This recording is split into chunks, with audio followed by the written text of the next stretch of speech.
भारतीय इतिहास के वो महान राजा जिनका नाम सुनकर अकबर थर थर कांपने लगता था। एक ऐसा राजा जिसके नाम का खौफ पूरी मुगल सेना में थे, जिन्होंने हल्दी घाटी की लड़ाई में अकबर की 80,000 सैनिकों को परास्त किया। जी, हम बात कर रहे हैं हिंदू वीर सम्राट मेवाड़ मुकुट महाराणा प्रताप सिंह की, जिनके सामने अकबर ने अपनी रास्ता बदल दी। 80 किलो के भाला लेकर जब वो मैदान में उतरता तो शत्रुओं की सेना में दहशत फैल जाती। घोड़े सहित शत्रुओं को काटते निकल जाता। वो कौन था? वो परमवीर, परम स्वाभिमानी हिंदू वीर रक्षक, जिसके सामने कभी अकबर डर से आता नहीं था। उनके भालों में इतना दम था कि जब वो भाला फेंकते तो सीधा शत्रु के सीने में जाके लगता।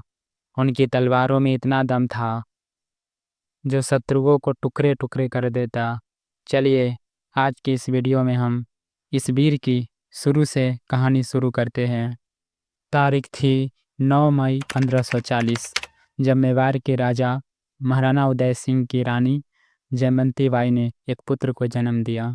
वो बालक अन्य बालकों की अपेक्षा ज़्यादा तेजस्वी और बुद्धिमान था। शरीर से हट्ठा कट्ठा थे। बचपन से ही महाराणा प्रताप में लीडरशिप की अद्भुत क्षमता थी। बचपन में खेलते खेलते वे अपने दोस्तों के लीडर बन जाते थे। साथ ही साथ वे तलवारबाजी भी और कुश्ती भी लड़ते थे। रानी जयवंती बाई महाराणा प्रताप की पहली गुरु थी। वो महाराणा प्रताप को भगवत गीता पढ़ाती, अपने पूर्वजों के शौर्य गाथा सुनाती, कहानियाँ सुनाती कि किस प्रकार उनके दादा राणा सांगा ने दिल्ली के बाबर को रक्त से नहलाया था।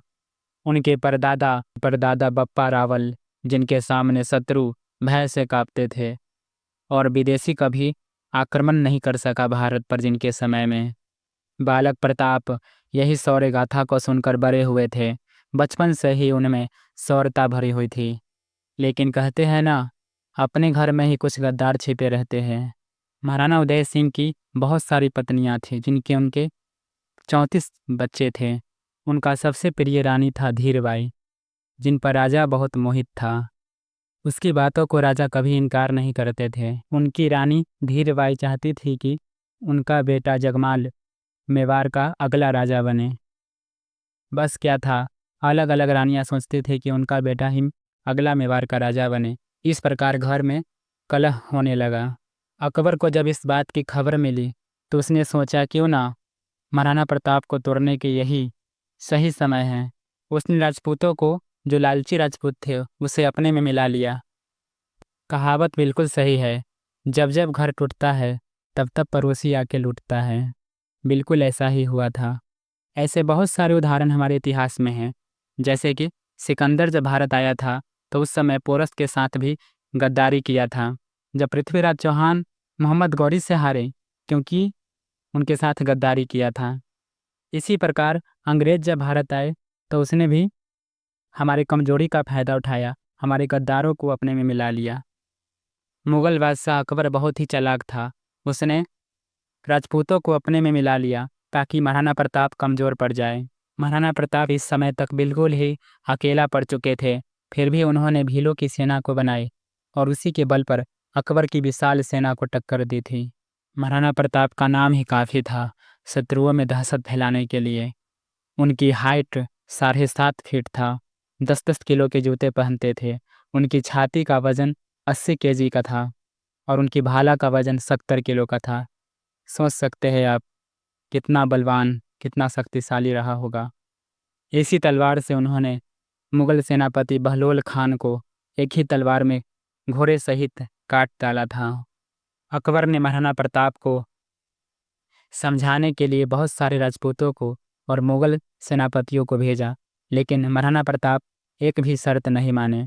स्वाभिमानी थे, स्वाभिमानी रहे। एक ऐसा प्रस्ताव उनके सामने आया कि मैं तुम्हें आधा राज्य दे दूंगा, लेकिन मेवाड़ दे दो। लेकिन महाराणा प्रताप स्वाभिमान से कभी समझौता नहीं किए। तारीख थी 1576 ईस्वी, जब अकबर और महाराणा प्रताप के बीच ऐसा युद्ध हुआ जो पूरा इतिहास में अमर हो गया। जी हाँ दोस्तों, हल्दी घाटी की मिट्टी आज तक लाल पड़ी है खून से। इतनी मारकाट हुई थी, इतनी मारकाट, आज भी मिट्टी रक्त से सनी पड़ी है। महाराणा प्रताप की सेना कुछ राजपूत और कुछ भीलों से बनी हुई थी, जिनकी संख्या 10,000 के करीब थी, जबकि अकबर की सेना 80,000 के करीब थी। महाराणा प्रताप ने कहे कि एक राजपूत 5 मुगल सेना को मारेगा। इसी युद्ध में महाराणा प्रताप का घोड़ा चेतक ने असीम शौर्य का परिचय दिया। युद्ध के दौरान महाराणा प्रताप ने चेतक घोड़े पर चढ़कर ही हाथी पर बैठे राजा मानसिंह पर करारा प्रहार किया और महावत को मार गिराया। इसी बीच चेतक घोड़ा का एक पैर कट जाता है।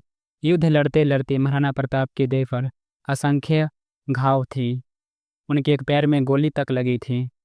सरदारों के कहने पर महाराणा प्रताप इलाज करने के लिए पहाड़ियों की ओर चले जाते हैं, लेकिन सामने 28 फीट लंबा नाला आ जाता है। 3 पैर पर चलते चेतक ने 28 फीट लंबा नाला को तरप लिया और अपने मालिक को नाले में गिरने से बचा लिया।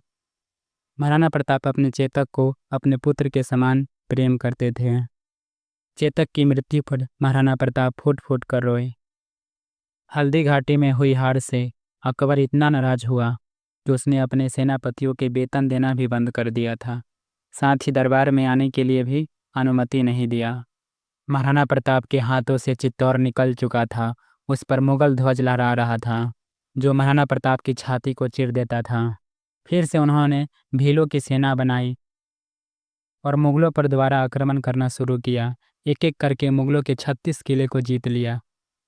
तारीख थी 1582 ईस्वी, जब महाराणा प्रताप ने दिवेर के युद्ध में 36,000 मुगल सैनिकों को आत्मसमर्पण कराया था और दिवेर के युद्ध को जीत लिया था। 1584 ईस्वी में अकबर ने फिर से महाराणा प्रताप को बंदी बनाने के लिए जगन्नाथ कछवाहा को भेजा, लेकिन उसने खुद महाराणा प्रताप के सामने आत्मसमर्पण करके और महाराणा प्रताप को हरजाना भी दिया। इसी के साथ महाराणा प्रताप ने कमलमेर के किले को भी जीत लिया। इसी जीत के बाद 1585 में महाराणा प्रताप ने चावंड को जीत करके उसकी अपनी राजधानी बनाई। राजा मानसिंह से देशद्रोह का बदला लेने के लिए महाराणा प्रताप ने आमेर के मालपुरा पर हमला बोल दिया और वहां के अपने खजाने को लूट लिया। अब अकबर के समझ में आ गया था कि इस हिंदू वीर सम्राट को झुकाना उसके औकात में नहीं है। इसीलिए उसने महाराणा प्रताप को छेड़ने की गलती कभी नहीं की। महाराणा प्रताप खुशी खुशी अपना राज्य करने लगे और 12 सालों तक ऐसा शासन किया कि पूरा मेवाड़ को अमीर बना दिया। तारीख थी 19 जनवरी 1597, जब महाराणा प्रताप शिकार कर रहे थे। उसी समय एक बाघ का शिकार करते हुए उनकी मौत हो जाती है। उनकी मृत्यु पर अकबर कहता है, महाराणा प्रताप परम स्वाभिमानी थे, जिन्होंने अपने कुल की मर्यादा को कभी झुकने नहीं दिया। अकबर ने उनकी प्रशंसा की। उनकी मौत पर अब्दुल रहीम खान खाना कहते हैं कि धर्म भी रहेगा, पृथ्वी भी रहेगा, लेकिन मुगल साम्राज्य एक दिन नष्ट हो जाएगा। हे राणा, विश्वम्भर भगवान के भरोसे अपने निश्चय को अटल रखना।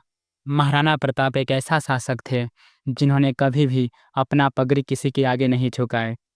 अकबर खुद न उसे पकड़ सका और न कभी हरा सका। गर्व होता है हमें ऐसे हिंदू वीर पे, गर्व होता है ऐसे सम्राट पे। इनके लिए 2 शब्द अवश्य लिखिए। मिलते हैं अगली नेक्स्ट वीडियो में। तब तक के लिए जय हिंद, जय भारत।